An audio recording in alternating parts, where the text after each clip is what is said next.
this time, Martin Odegaard. Zinchenko from Ketty, it's four. Martinelli tiptoeing in. Predatory, perfect. There is a gorgeous arrogance about Arsenal now. It really is. They are enjoying every second of this. Hello and welcome to Not Another Arsenal Podcast, aka the Hector Bellerin of Arsenal Podcast. My name is Mike Hurd, your host, and today, boys, we're going to touch upon the two last wins for the Arsenal. One in the league, one in the EFL Cup. 1-0 at home versus Palace. Hard-fought game, a little tricky, but very frustrating team to play against. And then one that was surprisingly, we were open. Granted, we rotated a full 10 players out of the starting 11 from the Crystal Palace game versus Brighton, the EFL Cup. We advanced to the last 8 at last 16, whatever it is. That might mean more to some supporters than others. We will get into that because it's always a good conversation to have my good mate, Chris. First and foremost, as always, the introductions. Kelly, welcome back, Kelly.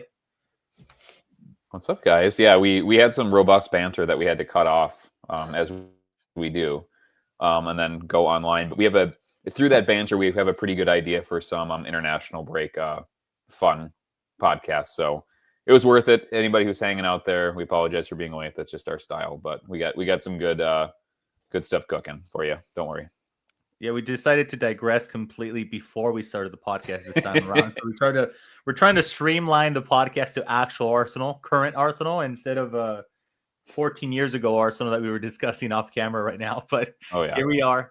Chris, welcome back, Chris. How are you doing, my friend? Hey guys, this is like balm for my soul after a very trying week at work. But I had second practice for my daughter's basketball team, 6th grade daughter's basketball team, and I was rushing to get back to this so we could chat all the things because I've not been holding back online as much as I can. Shocker. As I always do. I've been bantering everybody now. I'm bantering Crystal Palace fans. I don't even like to do that because I like Crystal Palace as a club, but I got people coming after me from Crystal Palace. I got who else do I have? Well, of course, Liverpool. Palace, dude. What do you do to the Palace people? This guy tells us we play shit football, and I'm sorry, I'm not standing for it. So, half of Lagos, Nigeria, for the Chelsea fans. Well, all of Lagos, Nigeria, really. The entire country of Nigeria, to be honest. No offense to any Nigerian listeners we have on the pod. I'm sure we don't have any. No, we don't. Yeah, it's nice to get it out verbally with you gents as opposed to just, random people online. So absolutely. And you've been bathing in the tears of Arnold Slot and the Liverpool supporters. Oh my God, it's been so good, man. The amount of videos, and I think we touched upon this a little bit on last podcast when I like at the very end when I was talking about we spoke about media, but there's a trend, dude, the desperation for attention. And I say this as a man that runs a very small podcast, and you would think, well, this man likes being on camera. The whole, okay, let me go grab my cell phone, scream at it like a fucking maniac about how XYZ manager is destroying my club. Get the one line that everybody uses sooner or later in this fucking thing. Get the F out of my club. Get the fuck out of my club. Dude, it never fails. It's gonna land. That is the true and proven line that all ranters do. And it's glorious, man. It's again genuinely nice not being the butt of the joke. I mentioned this in the last podcast, and dude, the hate watch was absolutely peak the last 2 game days, and we will discuss that because Kelly, we opened up a little bit more of a gap between Liverpool and a gap between Manchester City, which is always good. I know we're talking about them because traditionally those are the guys that are going to hang on a little bit further on in the league. I know Bournemouth is up in the table. Sunderland's pretty up there. I don't know if Sunderland's top 4. So shockingly, United is tied on points with Liverpool currently. They're wild stuff for sure. They're all up there, but traditionally, so to say, we're kind of expecting a drop off. But we shall see. They're playing out of their minds. Bournemouth no matter the amount of players they sold this past summer, they're still doing really good. So props to them. They're currently second place. You love to see it, man. I mean, look, Liverpool dropping points once again. You get to see Manchester City versus Don Unai Emery taking away some points away from Manchester City. You absolutely love to see it. We're going to talk about it. Let's talk about a little bit of the Crystal Palace. We do have split time between Crystal Palace and, I was going to say Fulham, Crystal Palace and Brighton. There we go. Yeah. Let's talk about, let's start from the beginning here. How about that? That's always a good place to start. Starting lineup, as we always like to do. Traditional starting lineup. Once again, we came back from the traditional Champions League fixture. Calafiori seems to be playing a whole lot more league fixtures, and Miles Lewis-Skelly seems to be playing a little bit more on the Champions League side. The one thing that I make of this conversation what you will here, Kelly. Yeah, our left wing. What's his name now? Gabriel Martinelli. There you go. I don't know why. I don't know why I wanted to your Brazilian Gabby's crossed. Yeah, dude. Literally, I wanted to call him Martin Gabrielli right now. Is what crossed my mind. So Martinelli. It'd be my Brazilian name. There you go. He's been on fire as of lately, and he earned himself a start versus Atletico Madrid. Played out of his freaking rear end. Played wonderful, and dropped once again. Nothing to see here yet, Kelly. At this point, it's just horses for courses. So we get just very comfortable and very used to seeing different players on a recurring basis, so to say. There's no dropping. There's only rotating. Yeah, I think we're in an incredibly healthy position, especially just performances in league versus Champions League. Like Martinelli feels like he's in a really good groove for Champions League, and if kind of keeping that bottled up so that he has maximum energy and like maximum motivation in that competition, it's great. Again, I think that generally speaking, and this might not continue provided that we allow very, very few chances in the Champions League, the FA Cup, and the league. We might see it being different in the Champions League, but generally the Champions League teams are playing us, and they play a more traditional style, and they're not just bunkered in and having two banks of five. So when there's two banks of five, I think Arteta is much more comfortable with Leo. His lack of strength and kind of top line speed and run behind speed is less important. And his technical security, I think, is more valuable than Martinelli's kind of channel sprinting. And then once there's space, Martinelli is a better fit and provides a more direct outlet. So I think it's more just the feature of how teams play against us in those specific competitions. And I think there's probably some good coaching and good making sure that both of those players feel engaged and involved without getting burnt out, I think is relatively important too.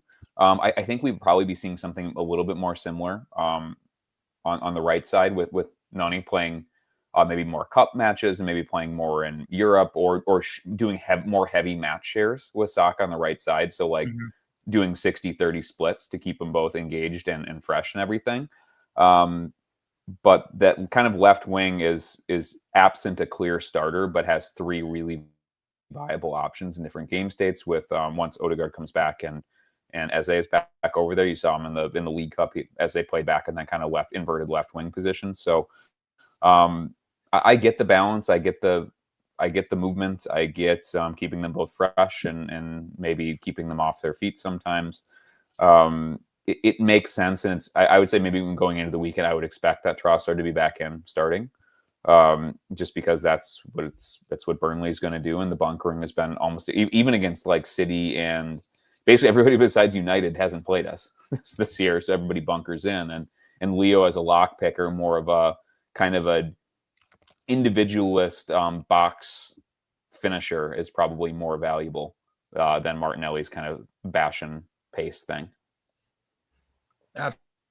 Absolutely. One thing I wanted to touch upon was the comments that Mikel Arteta mentioned during or after the game. Chris, was he said that he told his players that this was his favorite win of the season, and at first, it was kind of left us all pondering as far as what he was referring to, and then the video came out and it provided a little bit more context.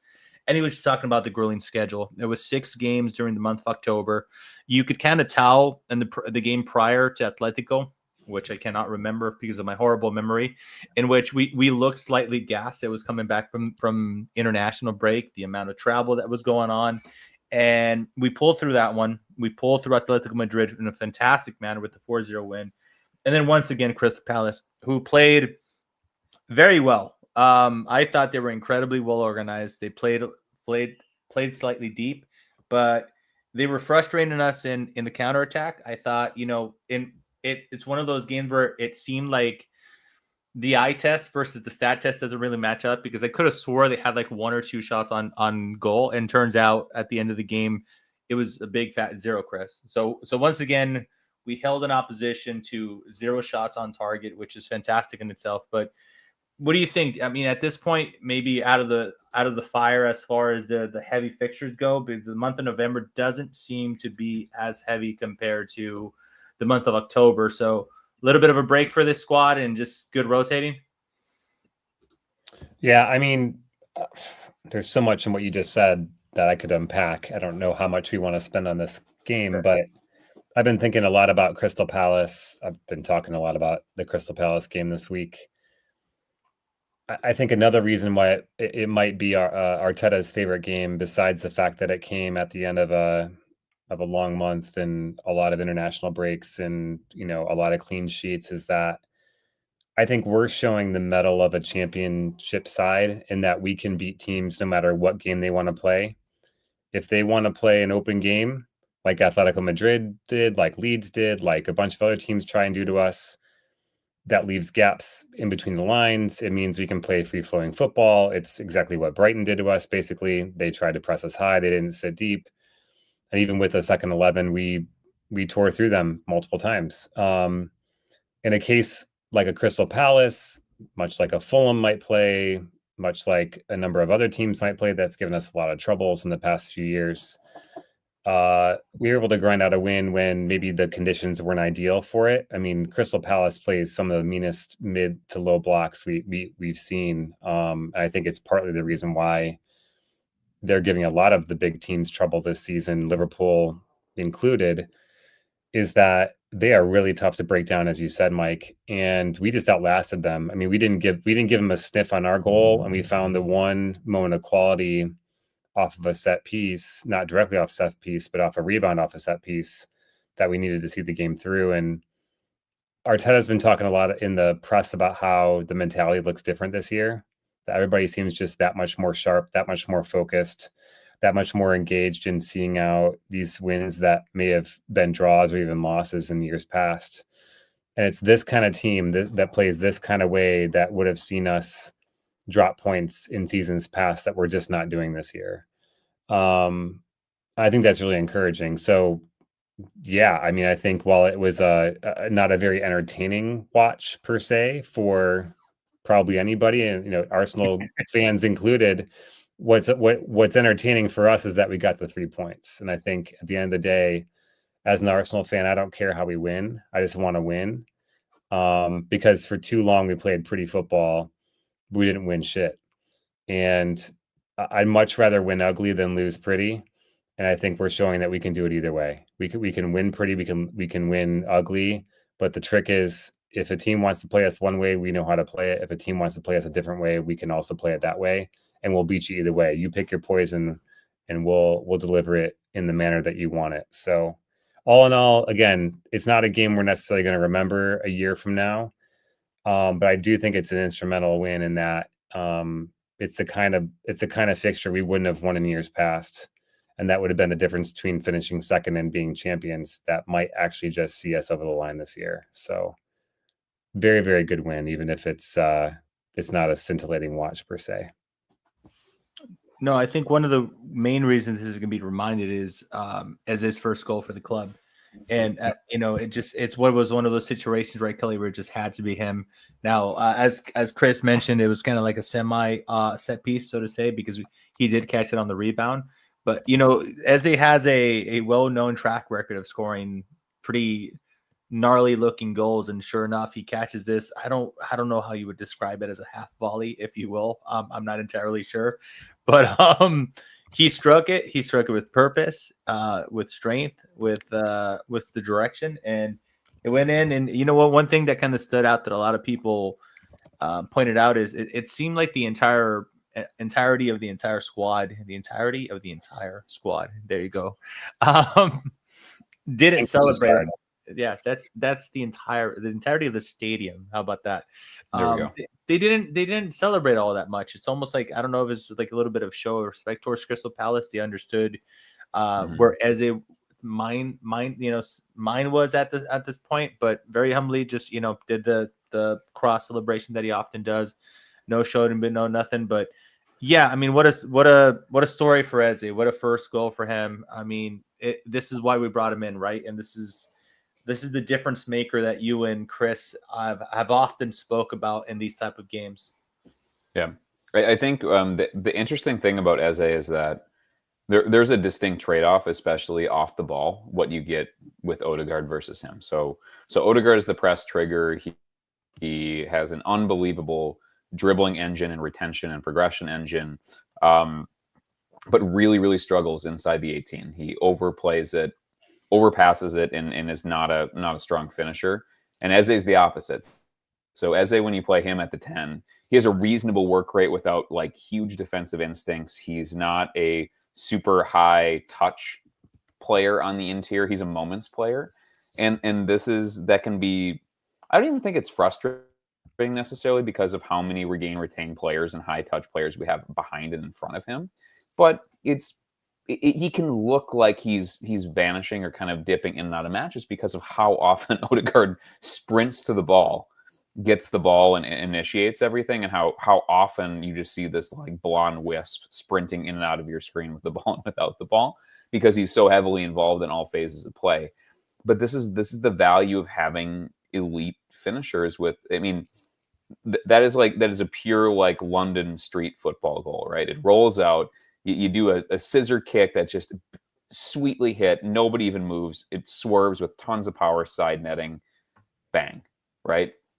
It's just one of those moments that and I think Dean mentioned that. Yeah, Dean mentioned this in the chat too, that we had 14 draws last year, and this was probably a 0-0 draw last year, right? And maybe even with Odegaard in there, and without having a moments guy like Eze that can step up and bash one of these, try something audacious and pull it off, like that's the difference. And I think that's maybe a little bit of the secret sauce for us so far this season, is that absent the Liverpool game when Szoboszlai just cunts one in from 30 yards out, like a Premier League goal of the season caliber, and we just couldn't find the magic to knock it in otherwise, right? Like, we've had these decisive moments that have turned losses into draws, Martinelli against City, and turned draws into wins, because we've had these with our existing players and the new recruits. We've found our way to make the best of these moments. And again, that just really encapsulates Eze as a player. And it's not the last of it, because I don't think he's super comfortable yet. And I think, I mean, truly, in the Premier, I think Arteta would like to play him on the left side as an inverted left winger in the Premier League. That's what he would like to do, and that's the plan. But with Odegaard out, thank God we have him, because we can pivot into a role where he's playing centrally. We can supplement outside with a little bit more control with Trossard and everything, and allow him to do enough of the Eze stuff that makes him special, and not burden him dramatically with the incessant pressing and like high volume running that takes away from what makes Eze special. So again, it's nice to see that payoff. He's come close a few times, and he has scored in the League Cup, but that's the type of goal that I expect Eze to score more of. And to your point with I think that we talked about that in one of our back channels. It's like the entire team respects Eze and respects Palace, and so they kind of all got on board with him having a really kind of mild acknowledgement type celebration out of respect for Palace and his connection to that club, which I think bodes incredibly well for how connected the players are.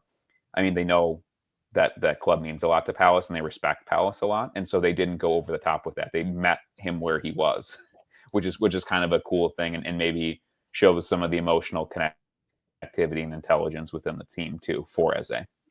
We are so respectful of Crystal Palace that during the Brighton game, our fans chanted, "You're just a shit, Crystal Palace." So I thought that was, a nice homage to our friends on the other side of London.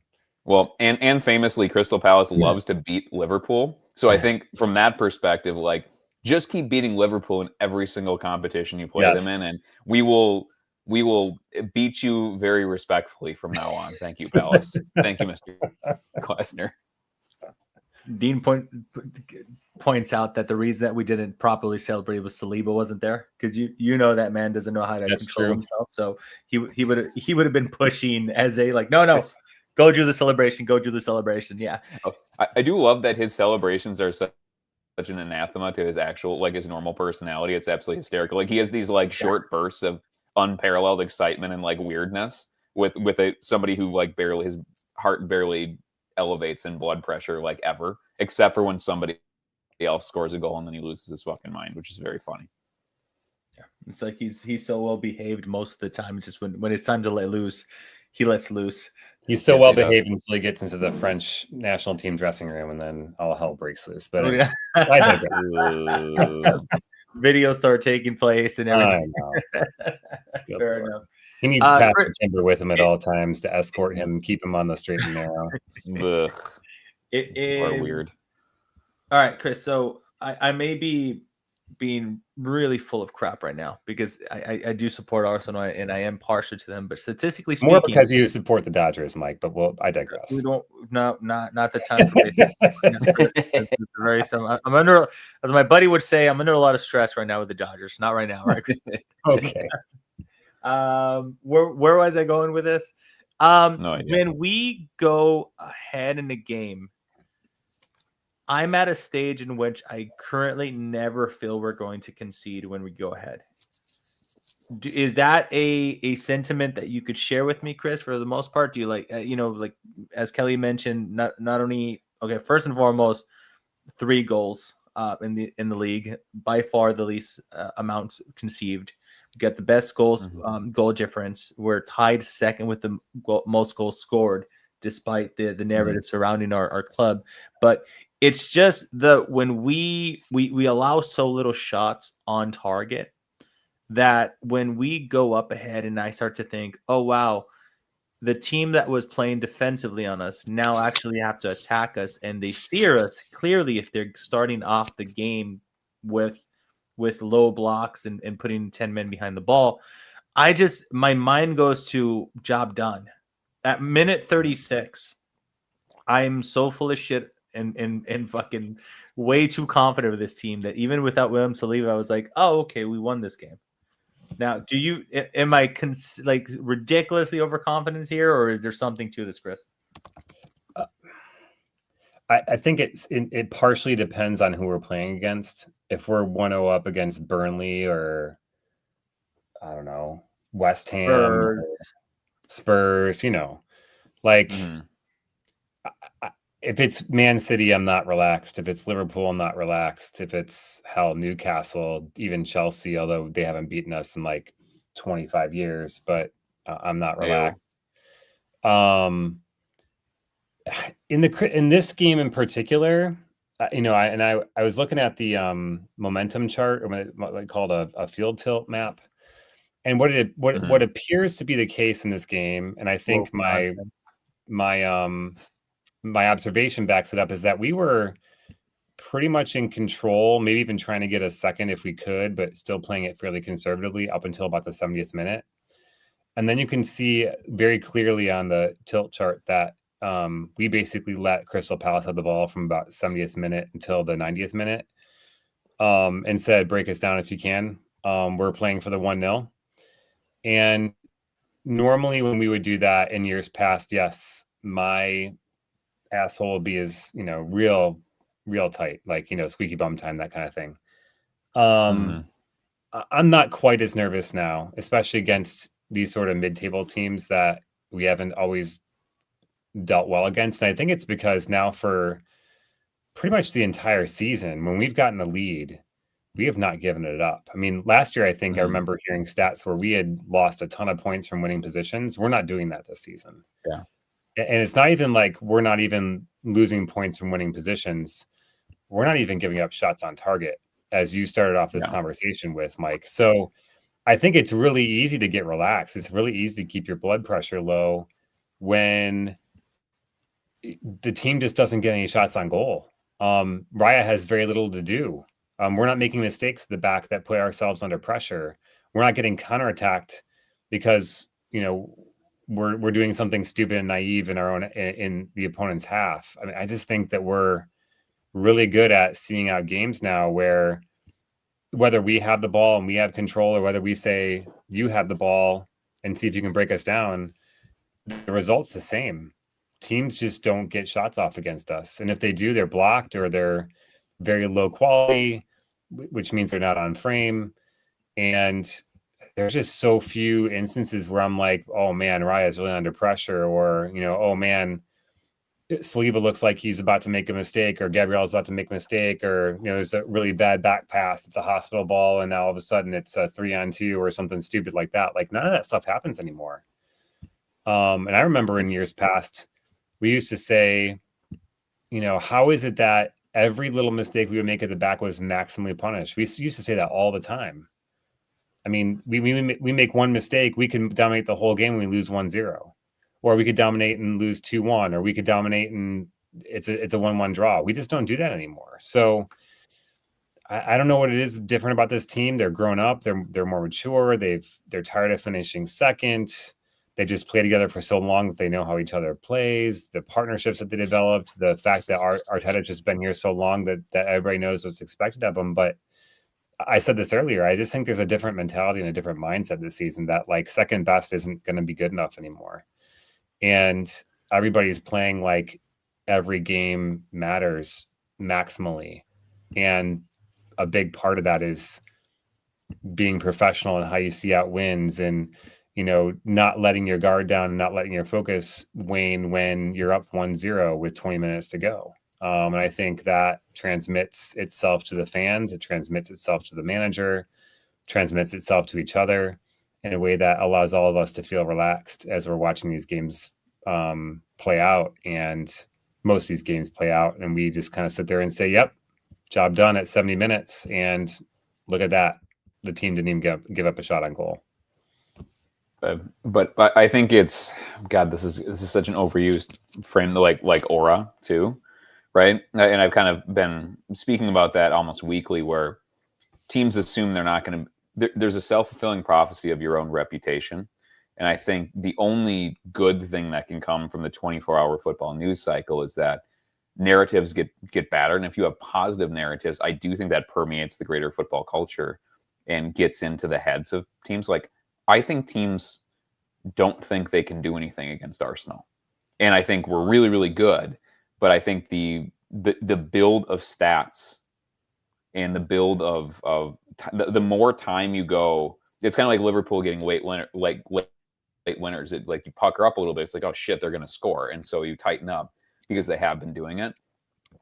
And so, like, that's what's happening with Arsenal a little bit too. Like, even with Palace, you could see, I think you saw it with Palace and you saw it in midweek too. People were shooting really early with Brighton too, from like really far away from presentable positions. So they're thinking like, shit, how many more shots are we going to get to attempt?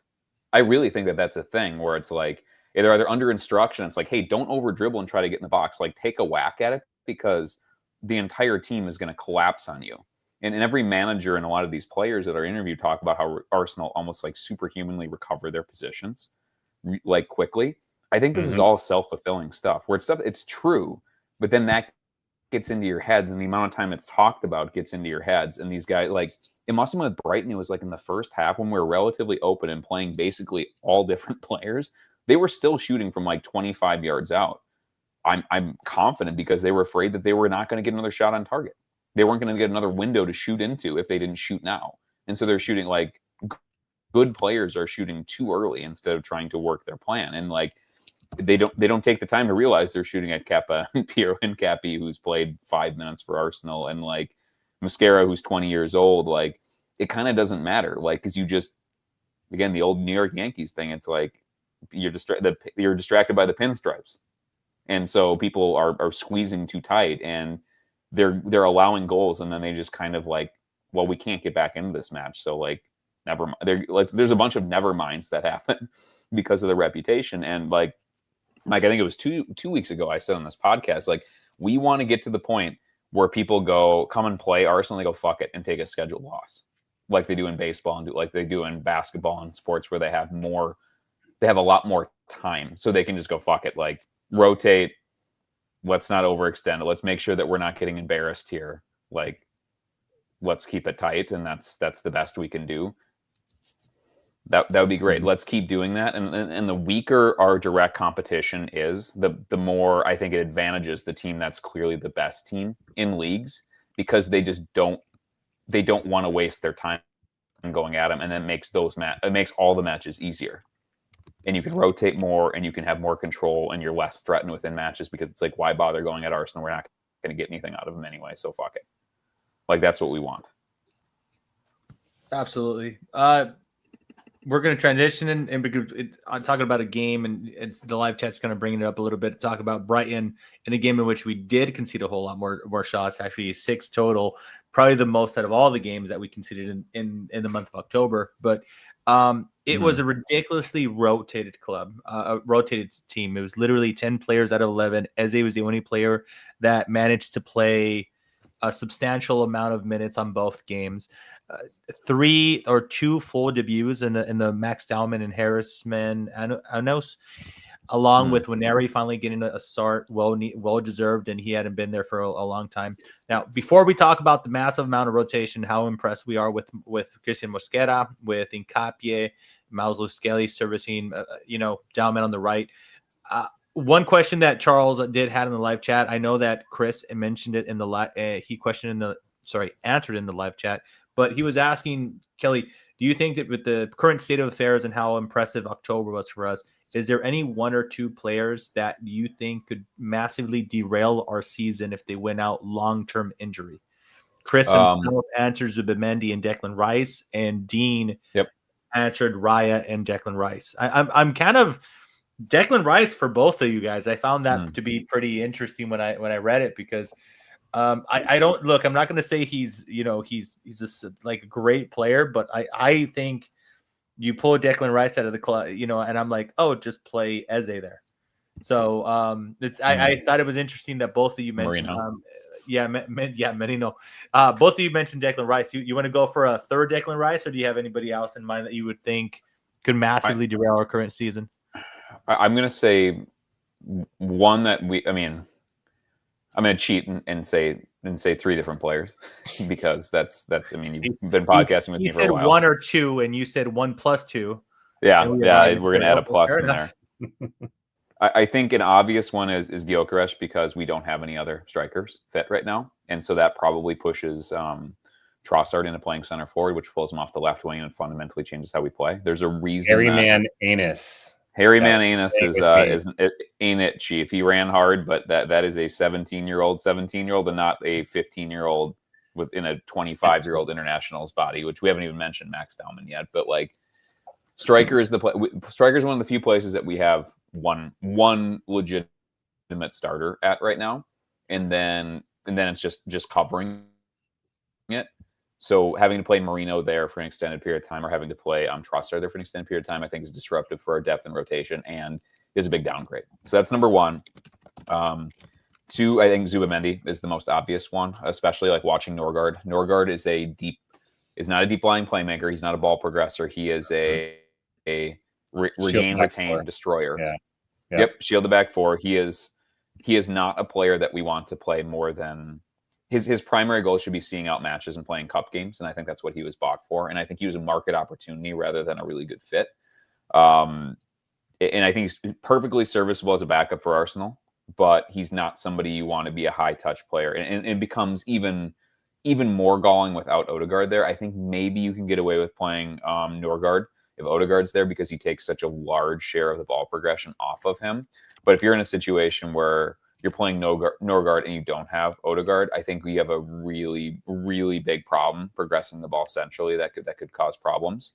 And I'm going to say one too, like, I think Urian Timber is the best right back in the world right now. And the amount of security he gives everybody to do what they want to do, and the degree where he has all this ball retention and progression. And you even saw when he came in, his first action was basically dribbling the entire Brighton team and laying on a gilt edge chance. Like, I think he is other than the usual suspects, I think he might be the best fullback in the world right now. So removing him and putting in Ben White, who had a struggle in the first half, was a lot better in the second half. Who's a good kind of rusty. I think that can fundamentally disrupt what the defense is doing. I think we can drop Miles, and Miles is an easier cover for Calafiori. I think that once Hincapie gets up to speed, I think he's an easier cover for. I think that position is a bigger drop off than we think, because like Timber is legitimately world class, and Ben White is a good Premier League fullback right now until he gets back into it. So cheating. Those are my three things. I think one is Zubimendi, two is Gyökeres, and three, the kind of wild card is if anything happens to Timber for an extended period, I think it will directly cost us points in soon. Mike, let me speak to the Rice one real quick, just because we didn't get to talk about him, but it's been mentioned a couple times. I think we have some players that can approximate some of the things he does, but I think he has such an engine on him, and he covers so much grass. I think he allows us to be just that much better on the defensive side of things, that, I think in certain games allows us to keep clean sheets, where if we don't, maybe it turns a win into a draw, or a draw into a loss. And I can think of a number of games this year and last year where, there's a player who comes on in the 70th minute who is fresh legs, and he kind of makes a run to the midfield and no one's tracking him. And all of a sudden I'm like, wait, who the hell is that running down the pitch? And he realizes Declan Rice in the 75th minute, and he started the game, and he tracks a guy and he blocks a shot, or he nicks it off of his feet, or, he pressures him to pass it backwards. I just think he does so much of the engine job, so much of the running in the midfield, that I think covers for, brain lapses, lack of athleticism, tired legs, that I think goes maybe underappreciated by a lot of people. And then also too, like, think about his set piece delivery. I mean, he's responsible for the set piece delivery for the goal that we get. And I know we didn't score directly off of it, but it allows Gabriel to head it back to Eze for the goal against Crystal Palace. He's unbelievable on corner kicks. I just think he does a lot of stuff that perhaps doesn't get as appreciated, because it's not the type of stuff that people tend to reward or like prize in terms of what you watch a game for. But I think it's his legs, his engine, his work rate, and then his just ability on set pieces that I think distinguishes him as someone that I think is really hard to replicate. Again, we have Odegaard, we have Saka. I mean, when they're fit, they can deliver a nice set piece, but I think Declan Rice is the best at it, and probably maybe the best in the league, maybe even the best in the world, to be honest. I think that's a great shout. The set piece delivery, even like watching the League Cup, like the intimidation of the corners, and like, I don't think we're become so accustomed to Declan Rice delivering the ball with whip and insane accuracy all the time, every time, and like never overhitting a corner and never hitting the first man. Was putting in a dangerous spot, like, and that. Did we know that? Did you guys know that Declan Rice did that before he came here? Is that a skill that he's? I remember Tim Stillman. He never did. No, I remember Tim Stillman very distinctly when we were getting Rice. He said that the kind of insider book on him was that every offseason he adds like another string to his bow, because he's so smart and he's so honest with himself about his own game and what he can do. And he works so tenaciously that he just adds out layers to his game every single offseason. And which is why he's gone from playing center back to DM to he played 8 last year. He's out playing a box to box role. Like, the guy just, if you wanted one player to play all 11 positions, like, which player would you play in all 11 positions to win a game? I want 11 Declan Rices on the pitch, because he can do so much. I like the idea of watching 11 Declan Rices playing 11 Mikel Marinos, though. I think we can go to FIFA, whatever it is now, and play that out. And yes, I think we need to go to. I think Sebi pays for one of those video AIs. I want to see a simulated match between 11 Declan Rices and 11 Mikel Marinos and see who wins. And then just for shits, 11 Maran Shamaks, and see how much he loses by. Throwback right there. That was the Loving topic. Mustafis. That was the topic of That's- conversation that made us 10 minutes late for tonight's podcast right there. Yeah, Shamak that's a throwback to our. That's a. Bet you didn't have that one on your bingo cards, dear listener. That's for I damn bet, sure. I bet Dean had it on his bingo card. He's like, obscure, shitty former player will be brought up out of context today.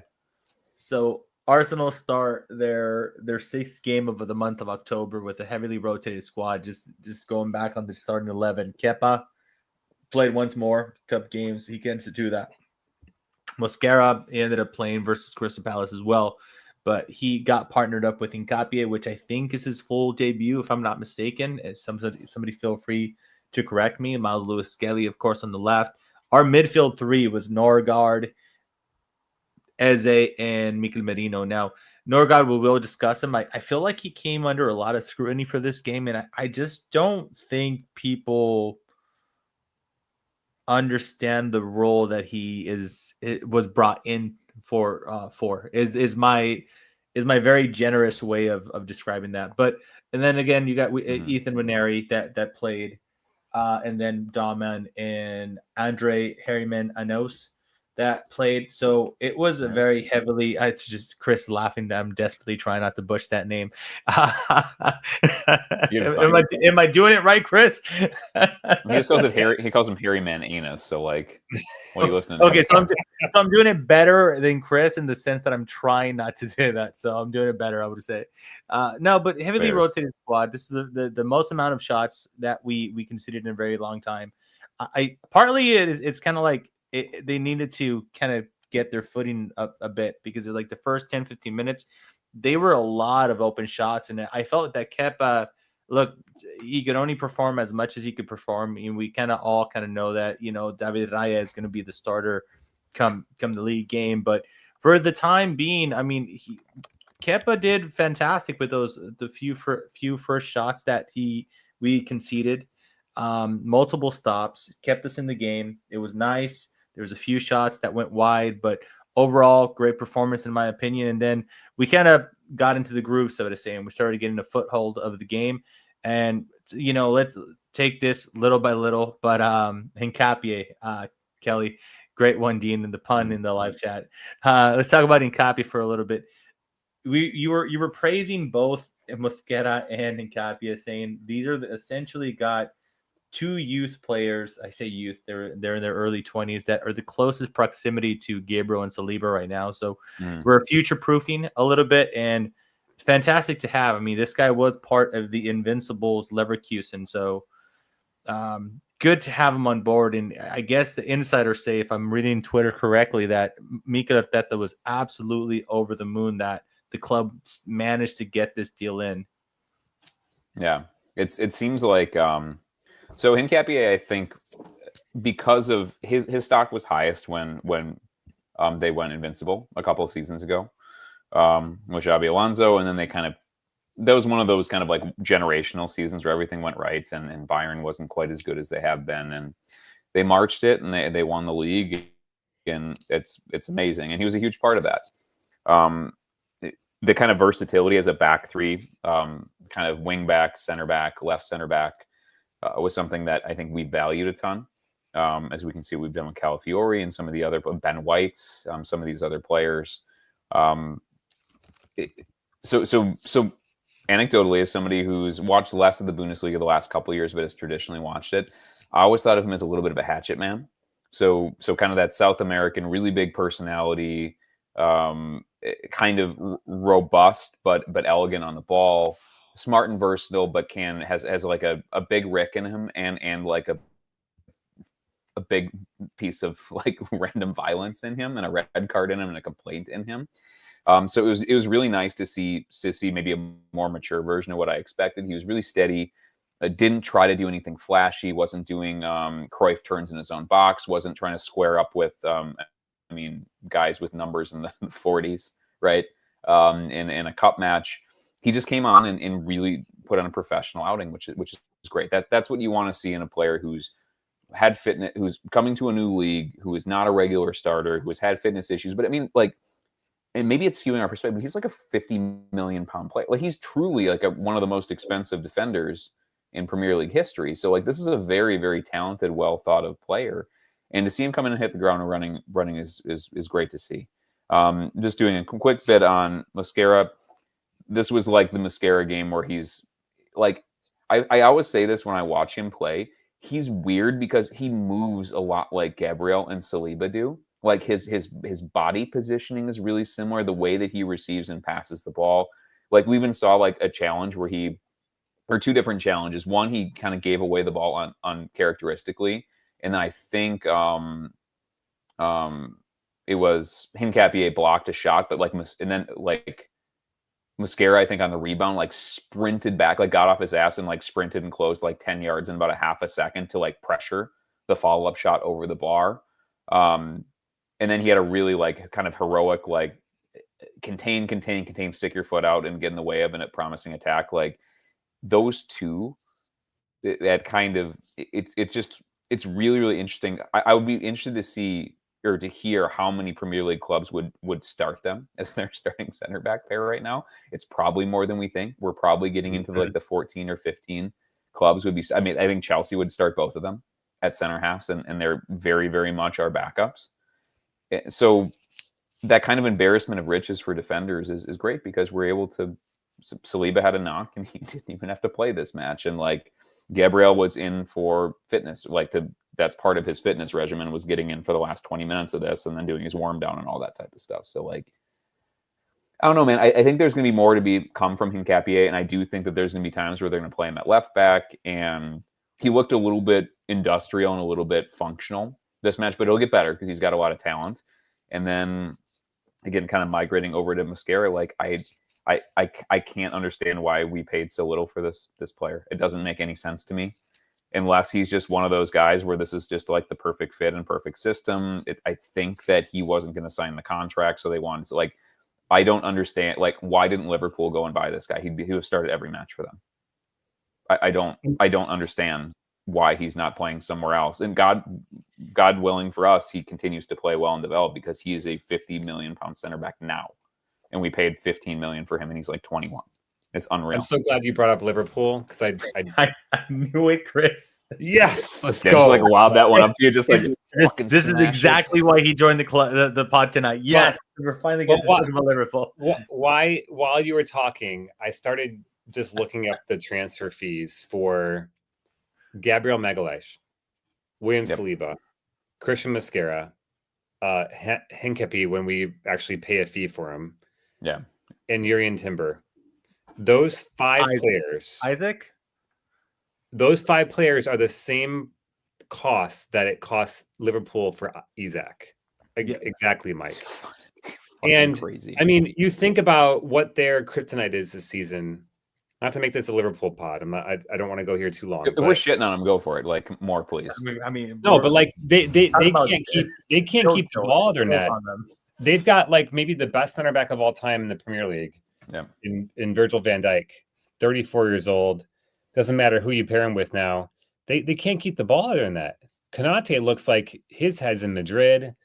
The 18-year-old center back they bought from Italy is out for the season. Joe Gomez is I don't even know if he's a real person anymore. I mean, they're as thin at the back as we have been in recent seasons up front at forward. Mm-hmm. And if they weren't so, if they didn't want to dunk on Newcastle so badly by basically, paying $50 million too much for Isak, and now he's hurt, and we all knew that was coming because he's an injury-prone player.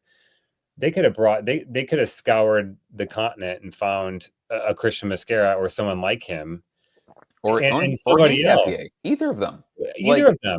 Just don't buy Isak or don't buy Ekitike. Like, why did you pay $220 million for players in the same position? Why? You don't have any fucking defenders. And so now they're screwed. And imagine if, Virgil van Dijk goes down with an injury. I mean, it's not out of the realm of possibility for a 34-year-old who at some point is going to break down. He's played a ton of minutes over his career. He's already declining. Like, him just not being the best center back in the league is enough to destabilize them insanely. And you can't be that good when you play all the time for a team that has no defensive cover. And that's the other. We said that last year about Gravenberch too. It's like He's playing out of his mind. He's not this good of a holding midfielder. And they have Endo, who's like fucking pocket size and also in his 30s and constantly injured, who's behind him. Like, I know people like that are Liverpool fans, and when they bought Kirkaz and Frimpong's like, what in the fuck are they? Why are you buying wingbacks? Yeah. Like, you can't score enough goals. You spent. I would consider Frimpong specifically as an attacking signing who runs from fullback positions, right? Yeah. So they bought all those attackers, and they're not working. The only plan they could have had is to outscore everybody. And Andy Robertson has been their best defender at times this year, and he fucking sucks. He's 100 years old, and he's a cross merchant. Like, I just can't. The degree to which nobody is afraid of them right now is fucking like Palace went out there and was like went into Anfield, like, we're gonna fucking kill you. Like, you're rotating, you're playing the kids, and not good, like not Arsenal kids, like bad kids, like the kids that are 22 years old and still playing for your U23 team. Like, they did that at home, and Palace absolutely kicked their foot through their chest. Like, Ismail Assar was like, I'm the best player on this field. Mm-hmm. Because you think so little of me that you're going to run these complete boners out at me that can't spot start in the Premier League, and you're going to play them at home in this competition that we're trying to win. And like, again, I'm going to continue, but Slot's out there like complaining about depth and talking about how like City can rotate a second level. It's like, motherfucker, you spent so much money on positions that you already are strong at, and just completely, even if they would have pulled Mark Gahey out of Palace, it would have helped a lot, but like, that's one guy. You need two center backs and two fullbacks. And you bought Milos Kirkash, who's a young attacking fullback, Jeremy Frimpong, who's basically a winger that only nominally played fullback in a back three system. And they don't even have a true six. And Gravenberch is an 8-10 that they've had playing six that worked out last year. And he's just kicking up to Salah to score goals. And Endo, who again is fucking horrible. Like, and Endo is a bottom of the Premier League player. He's 5'7", weighs 120 pounds, and he can't run or stay fit. And that's your backup six. Like, why didn't they fucking sign Norgard? Like, you could take like the back end of Arsenal's transfer business and it would immensely improved. Yeah. Like, again, literally just signing like Mosquera and Norgard and I'm trying to think, like, fucking anybody. Like, I just don't understand what they were doing. Like, I think that comes with when you go out of line and you have an outlier season and you bet huge. Like, you go to the casino one night, right? And you're just fucking on fire at the blackjack. Everything you do is everything you hit works, and you make tons of money. And it doesn't make any sense with that's what their squad construction. They brought in a new coach. They kept things together, and everybody played their last great season, right? With all the framework that Klopp set. And with Slot, no injuries. And nobody got hurt. And Arsenal and City fucked their shit up, and like Pep was almost going to leave, and everybody in Arsenal got injured, and they had no depth. And so they thought that this was one of those things, and I thought them too. It's like, okay, well, everything's just coming up Trump. Like, this is great. Like, this is all because of their genius. Like, I think that everything went really right for them, and they thought it was going to continue, and they spent $250 million on ill-fitting, redundant players who have not done particularly well coming in here, and ignored every single like screaming like alarm bell that's like, this is not great here. Like, this is not great in this area. Like, I'm not joking. Like, they need 4 new defenders. And I mean, do they get 1 or 2? Like, how much is FSG going to spend in January? They spent a fucking $400 million plus, and they spent it really poorly. And like, again, as much as you want to shit on Arteta and so it's like, oh, another defender, it's like, okay, cool. Well, we have 4 top 5 in the Premier League defensive lines, and we've conceded 3 goals in 14 matches in all competitions. And Liverpool concedes it to Crystal Palace every time they play them. So, like, would you rather have? I don't know. It's just one of those. It's like Slot did not a lot, and they gave him the biggest bag in the history of football to spend on players, and it's absolutely imploded in their face, and it's fucking hysterical, and I love it. Yeah, and a deal like that is going to set them back for multiple transfer windows. This isn't something like they're not going to spend 500 million one season and just go out and spend another 200-300. So, like people often take a lot of like swipes at Arsenal, but it's a cumulative, like that would have taken us for the most part 2 to 3 transfer windows. They did it all in one false swipe. Yep. It's going to bite them in the rear end unless, like, I don't know, Mo Salah already is disconnecting himself from the club unless he has like a big move to Saudi planned and they're going to get like a massive bag.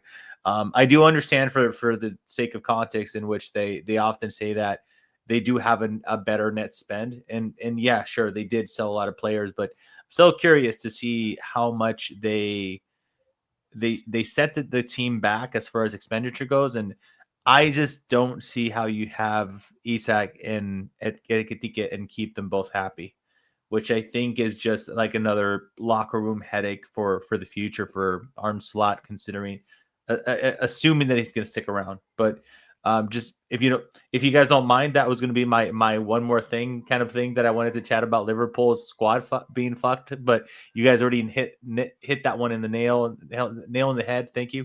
So going back to Brighton, Norgard. I don't think he did anything particularly bad, Chris. I don't think he did anything particularly good. My context in which I have no problem with him is a few things. Fitness levels, he hadn't played a huge amount of minutes for us. And then B, he is essentially coming in to be the Jorginho for us. Jorginho played, I don't know, 300 minutes, 400 minutes last season, maybe. I doubt it's even that much. He's there for cover, to cover the back four in last minutes games. He's there for experience. He's there to be an old head in the locker room, I believe. He's a good personality to have around, and he's not expected to be like, if we drew Crystal Palace, he might not even play versus Crystal Palace next league game. I'm not entirely sure, to be completely honest, depending on what midfielders and what players we got back healthy by the month of December. But I do think there's this thing where, like, and I keep on going back to this because I do think there's this thing in football in which, like, you sign, I use this as an example, you sign 500 mil versus players and they're like, but Rodrigo wants to relieve Real Madrid, please, I'm on my knees. And I'm like, motherfucker, you already spent 500 million. How much more can you want from this? So this comment that I'm making right now all came because on Twitter we're saying Norgard is so washed, we need X, Y, and Z for January. And I'm like, dude, I literally, guys, I'm a sucker for a new player. I'm even overlooking Martinelli on the left, and it's my history with Martinelli is well documented. And I'm like, maybe he leaves, maybe he doesn't. But this current squad, like, after what the club has done, pushed so hard financially, everybody knows that the Eze deal was one of those deals that, like, it was a big board move thing that they had to get it approved, and there's some pushback because of the financials on it. I'm just kind of sitting here at a point where, like, I'm not wanting a whole lot from Arsenal moving in the transfer window come January or summer. Maybe that's being really short-sighted right now, but we're so stacked, in which I'm kind of like, I'm really calm about the whole situation. But that's what I have to say about Norgard. Do you have any strong feelings, whether good or bad, about him, Chris? No, I mean, I think he was brought in mainly for a leadership situation. And to your point, Mike, he's the Jorginho replacement. And Jorginho in his last season really didn't give us a lot of minutes. I think it was fewer than 700. It was more about the leadership, almost like a second manager, a second coach, a guy who thinks very much like Arteta, can transmit directions and calm and experience to the rest of the team. Remember times last year where he would be warming up on the side of the pitch, and he wasn't warming up to come in. He was warming up because that would give him license to shout instructions to teammates on the pitch, things that he knew that Arteta was trying to transmit to the rest of the team. So I consider Norgard to be very similar to that, in that he will not play a ton of minutes, and he's only played 200 so far this season. And I think we're, a quarter to a third of the way the season done. So he's going to get about the same amount of minutes that Jorginho got last year.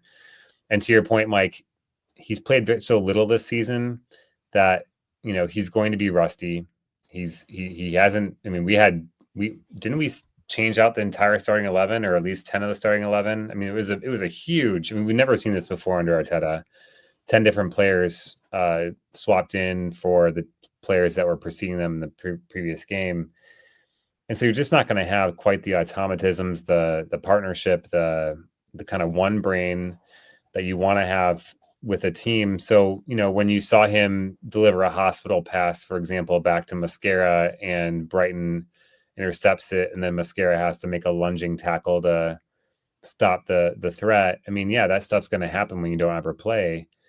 But any third string player in any position is going to not play all that well. So you can't really blame the club for going after a guy with a lot of experience, a former captain at Brentford, a guy who doesn't play like Zubimendi, right? He's a very different style of player, but we rolled the dice and said we don't need Zubimendi to play. We need Zubimendi for more important games, and if we so happen to lose this game, so be it. I mean, we didn't lose the game because of Norgard. We certainly didn't win it because of him, but he did enough to firm up his place as the third string defensive midfielder. I mean, I guess I don't understand what people are expecting a guy to do. And in that situation, he cost £10 million. He probably is on wages that are less than $100K a week. Who else are you going to get in that position? You're not going to get anybody else that's willing to play 700 minutes that's going to play better than that. You're just not. So I think it's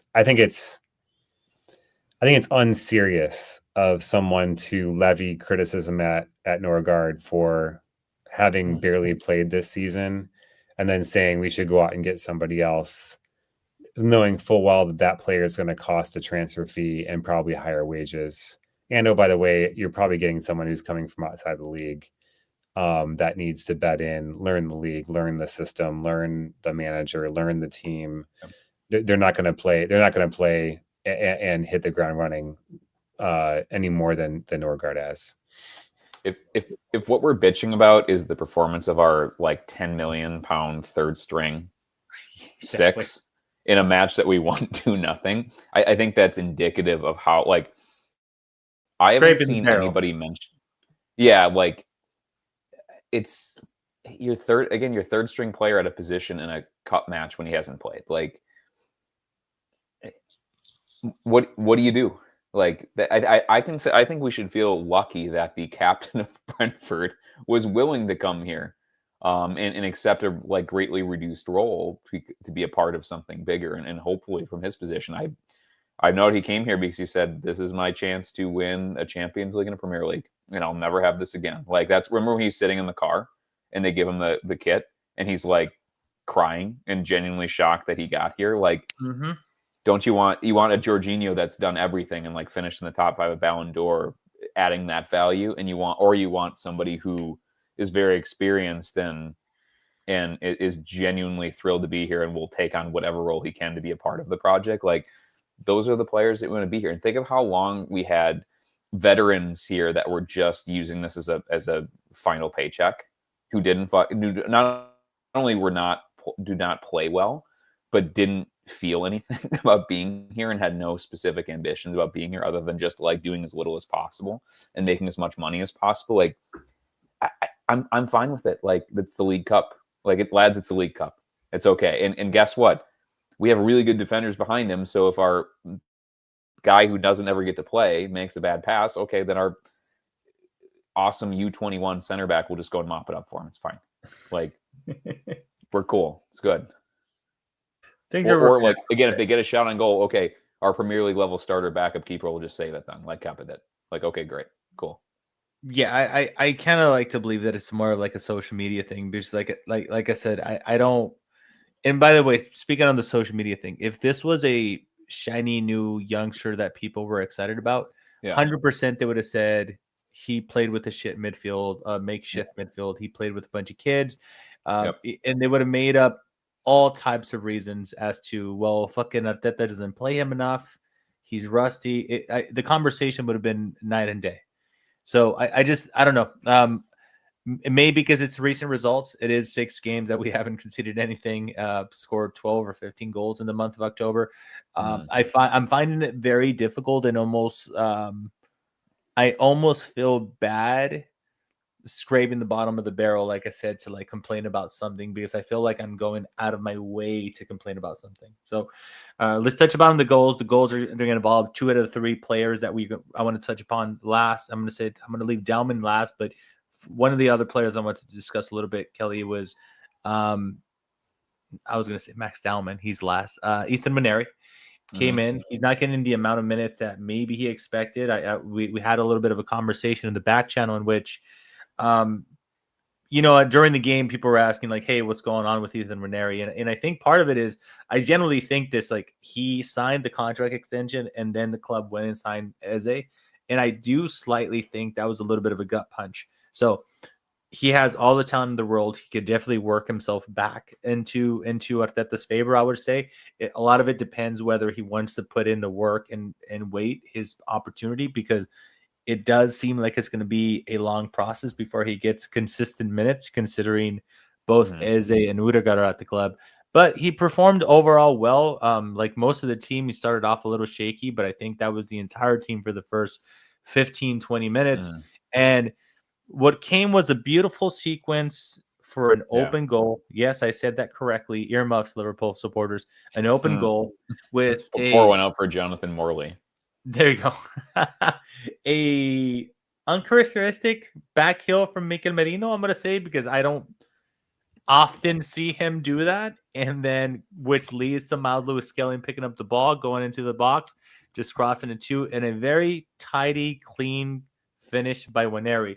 This is the player that Mikel Arteta has said in the past that potentially could be a striker, because he has one thing on his mind, and that is to score a goal. So he's always been good at having these shots, these tricky shots from outside. He's one of the only players that we have that loves a shot from outside of the box, I would say. But good for his confidence overall, Kelly. And I mean, I'm sure they'll find more minutes for him during the season. Yeah. Yeah, I think like I talked about Eze at the beginning, I think that's the style of attacking midfield that Waneri is going to be. He's going to be more of an attacking, sharp thrust moments player. And we're so attuned at watching Odegaard be all action. Again, heavy workload, pressing and all that. And then just kind of like respect the Odegaard, like shitting himself inside the box and either overplaying or overpassing or tamely hitting the ball or missing the goal entirely. Like, Waneri's not that guy. I don't think he's that type of connected player. He is there to do what Eze does, which is create individual sparks of magic. And that's why he's there. And he's a match winner with how he strikes the ball and how well he shoots with his left foot. And we saw that in that build-up, right? So we see Merino, which, again, I will say, too, that Mikel Merino is like I've always described him as like one of Arteta's like misfit toys, where he's like really obviously a good football player who scores and is like a bizarrely large amount, both internationally and domestically, a bizarrely large amount of like goal contributions. And you don't quite know how he does it or why he looks so bad when he gets towards his own goal and looks so good the closer he gets to the opponent's goal. Or like, it doesn't make any sense, but it works, right? Like it's something it's a pattern. It's not just a one-off. And Merino, like out of nowhere, turns into prime Mesut Ozil and does like a no-look heel flick. Lewis-Skelly, and this is more Lewis-Skelly, right? So Lewis-Skelly coming in makes a perfect cut back to Ethan. And Ethan, instead of taking the extra touch, instead of bobbling around looking for the pass, he just instinctively snaps it. And like Steele actually gets a great leap and gets a fingertip to it, but it's hit so hard so quickly and so kind of like off rhythm that even if Steele gets a finger on it, still goes inside the post. And like that's what Waneri is going to be. I think he's going to be a high goal contribution, lower pass percentage, lower touch attacking midfielder. And that's fucking like, if he has Ebreze as his career, that's a fucking huge win. Like he's a great player and has been incredibly impactful. And not everybody needs to be a 100 pass, 90% completion sprint press merchant, because I think that there are situations where you'd rather have a guy who's completes half the passes at a lower percentage, but scores some fucking goals. And that's what he's going to be. And I think some of the criticism of Ethan is maybe just like, I mean, when you start a match at 15, or when you're playing matches at 15 and 16, and everybody knows about you from the time you're 12 years old, like Odegaard, people expect you to be Lamine Yamal, but there's one Lamine Yamal every generation in the world who is a top 3 Ballon d'Or guy at like 17, 18. Even with all the talent in the world and all this pedigree, it takes you time to find out who you are and where you fit, and that depends on what team you're on, what league you're in, what officials protect you, like what national team gives you minutes. Like, there's all sorts of this, and this is maybe a reasonable transition to maybe like the difference between Ethan and Miles, who are spectacular U18 players, like two of the best U21 now, when they broke through U18, but now two of the best U21 players in the entire world. But there's a difference between a great U21 prospect and Lamine Yamal, or Max Dowman, we'll talk about now. And it's like, the fact that Max Dowman is who he is at 15 should not take away what Ethan and Miles are at 18 and 19. But on Max Dowman, tag him. He's kind of good at football, is what we're gonna say. Yeah. He almost ended he almost ended the Brighton's left back career. I was gonna say there was a little bit of a shout out. He tried to murder him. Yeah, left backs are on suicide watch in the Premier League right now. Absolutely. We discussed a little bit about being self-fulfilling prophecy and aura, and like creating some type of like social and social media type of thing where like people start to believe in it, and it just becomes a self-fulfilling prophecy. Certain players pick up reputation. I gotta ask you this, Chris, because this was a discussion that you and I, like, you thought it was a penalty. I didn't think it was a penalty. And I remember last game Dalman played in the league, he was accused of diving. And this one, look, at the very least, Chris, me personally, I'm gonna say I'm willing to say he went down easy. Now, you seem to feel like there was a lot more contact. I look at it like this, where like I know that everybody was like, well, you can't not call a penalty and not call anything at all. Being a little bit of the negative Nancy side here, Chris, but it's just something that peeked in the back of my head as far as that goes, where the ref didn't call it, the ref didn't card him, but I looked at that like that was just the ref extending him an olive branch and saying, hey kid, don't do that next time around. But how are you feeling about the penalty shout that he involved in, because he was getting behind that fullback a lot during this game? Yeah, let me be clear. I don't think that I'm not mad at the ref for not calling it. I think it's one of those calls where if the ref calls it on the field, I'm not all that surprised, and if he doesn't call it, I'm not all that surprised either. I don't think it was a dive. I do think that there was a leg put in there that obstructs Max from continuing his run along the end line. It's hard because they didn't really show a replay close up of that play. They kind of showed it far out, so we're all guessing in terms of if there was any contact, real contact. I will say, as a 15-year-old, he's really good at making the most of whatever contact there is.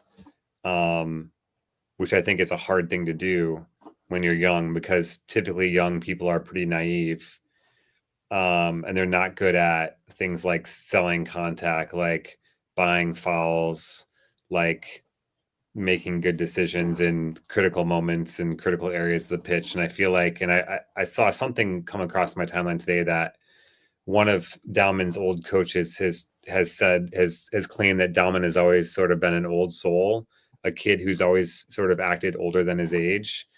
And I think when you watch him play, that comes across in terms of his maturity, in terms of his willingness to take on grown men that are bigger and stronger than he is, that he plays with no fear, and that he, I think it looks like he already kind of knows how to play the game that football demands, which is like, make the most of contact, to win you favorable judgments and calls from refs. So yeah, he's a special talent.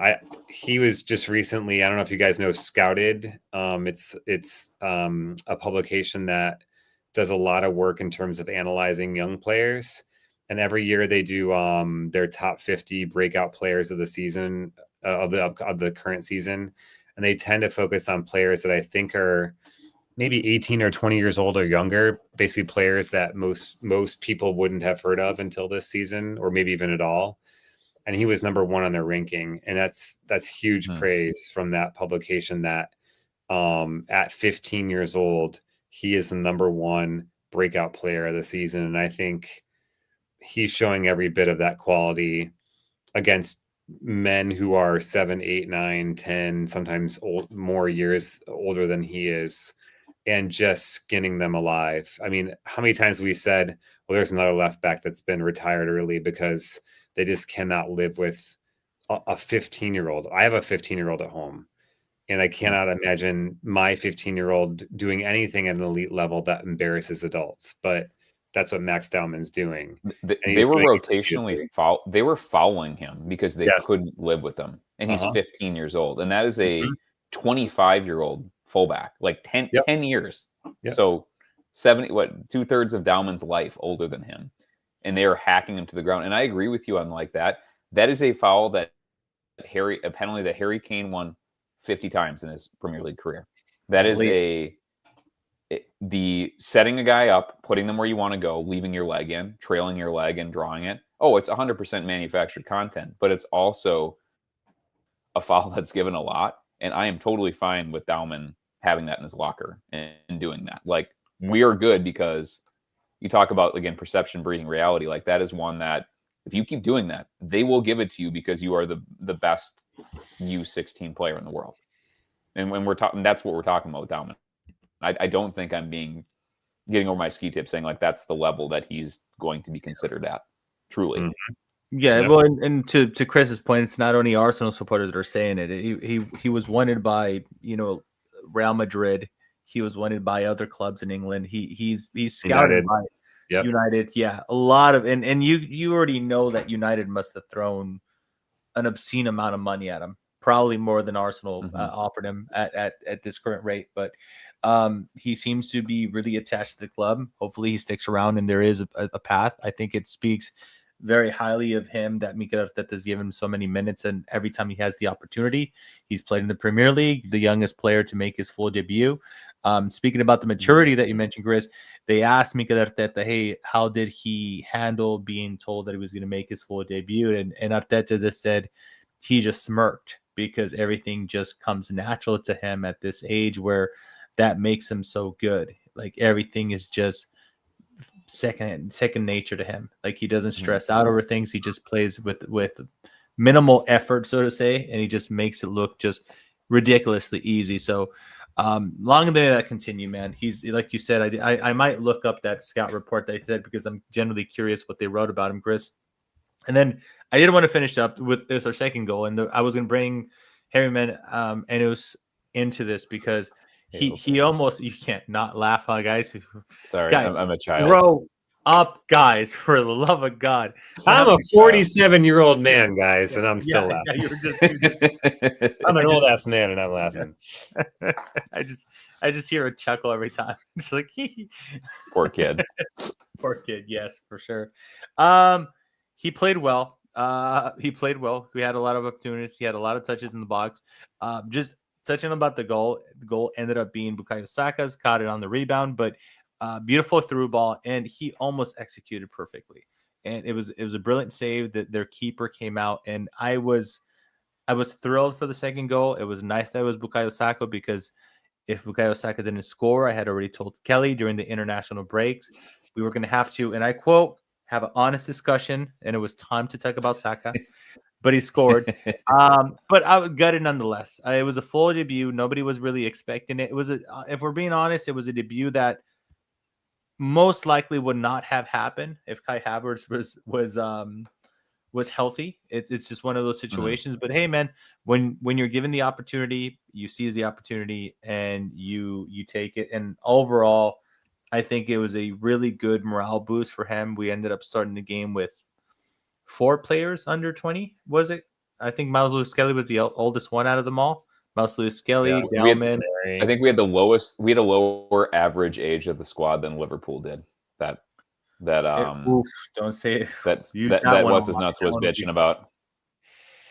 Yeah, so brilliant place to be in the club. Just nice debut from him. It's nice to see Bukayo Saka. The one thing I was going to say, we somebody in our back channel, AJ, praised the starting lineup in the sense of the amount of rest that the other star players were able to receive. And I think a lot of the subs that happened during this game was nearly all fitness related. I had a feeling that Bukayo Saka hadn't been ill. He didn't play well versus Crystal Palace. Then came to be that he was sick and didn't properly train. Ben White probably had a limit in which he could play, and Capia has barely played any games for us. He also came out. So masterful squad management from Mikel Arteta here, and it sets us up very beautiful for the Fulham game. Everybody's well rested. And start once again, because as Dean pointed out, another 6 games in the month of November. Towards the end of November is a very tough period in which I think Chelsea, Bayern Munich, and I forgot what other team is involved, but it's a heavy fixture list in the month of November. We take it in stride. Gap is now 6 or 7 points. You love to see it. It's a good time to be an Arsenal supporter. I say we end it there, boys. It's Tottenham. It's Tottenham, Bayern, and it's Tottenham, Chelsea, and Bayern. That's what it is. It's Tottenham back to back in. I think it's at Tottenham, if I'm not mistaken. So that's a big one, and I think I know you're trying to end it, Mike. I think the big thing I think for me is that in years past, like no, you don't. I just got one more thing to say. In years past, the kind of injury situation we've come up against this season would have been the talking point, because it would have derailed the season already. We would have dropped, I don't know, 5, 6, 8, 10 points by now because of the amount of injuries we've had. We've lost Saka this year for periods of time. We've lost Odegaard for quite a while, most of the year. He's probably played less than half the minutes this season. Saliba's now injured. Gabriel was out for a game or two. Kai's barely played. We've had to rely on a new to the league center forward. Madueke has been out for half the season. That's a big ass list of players lost to injury, and again, that happens any other season, and that's the talking point. That's the if only that we have to keep coming back to, like basically what we did last season.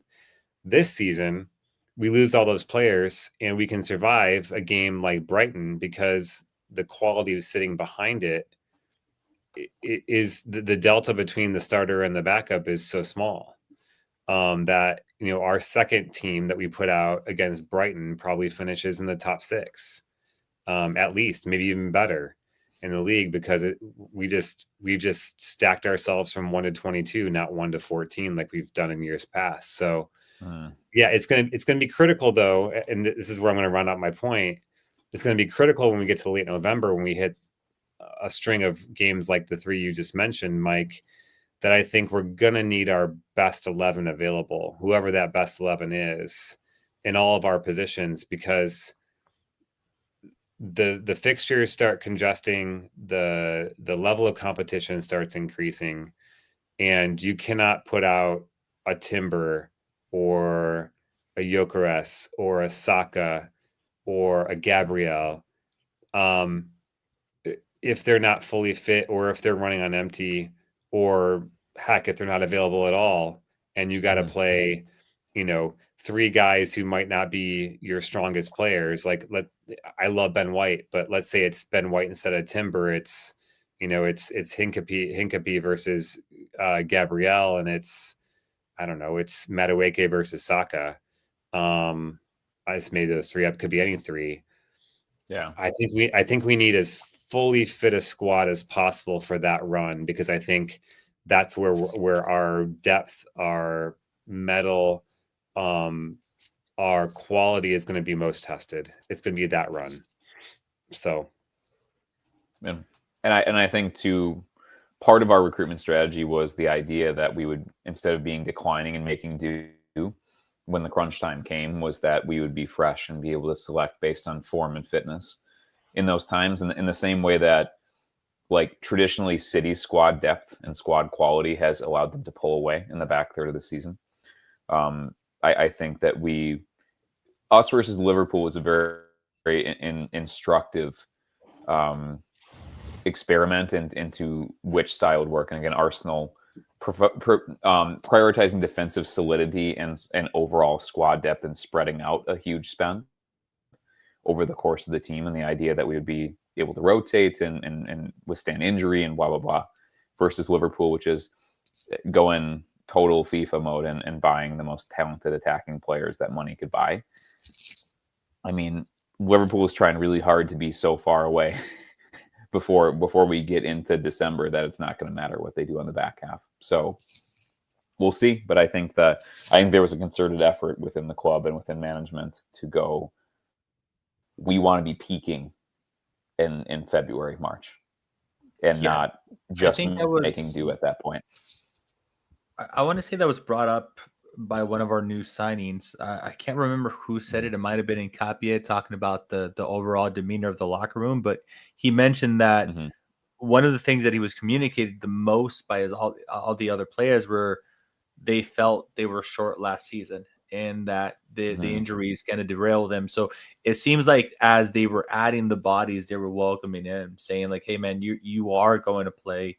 You are going to play a massive part, and we do need you 100%. So just ignore whoever's at the club already. You're going to play a big part. And these are the type of games like the Brighton just rotating so heavily.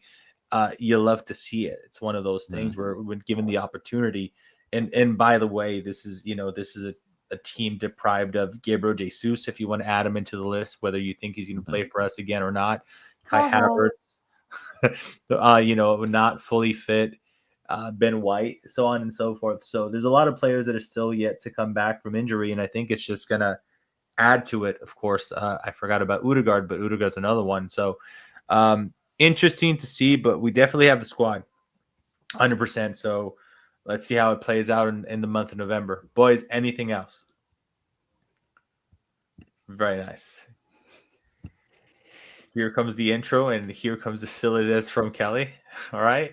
So about that Marwan Shamak jersey. You can say goodbye to my good mate Kelly. You can follow me on Twitter at South Manchester AFC. Chris, of course, at Suburban, at West Suburban AFC on the Twitters. My name is Mike Hers. You can find me on Mike Hers FC on the Twitters. Not Another Arsenal podcast on YouTube, Spotify, and Apple Podcasts. Thank you so much for joining us. Live chat. Peace. Until next time. Right foot this time, Martin Odegaard. Zinchenko from Ketty, it's ball. Martinelli tiptoeing in. Predatory, perfect. There is a gorgeous arrogance about Arsenal now. It really is. They are enjoying every second of this.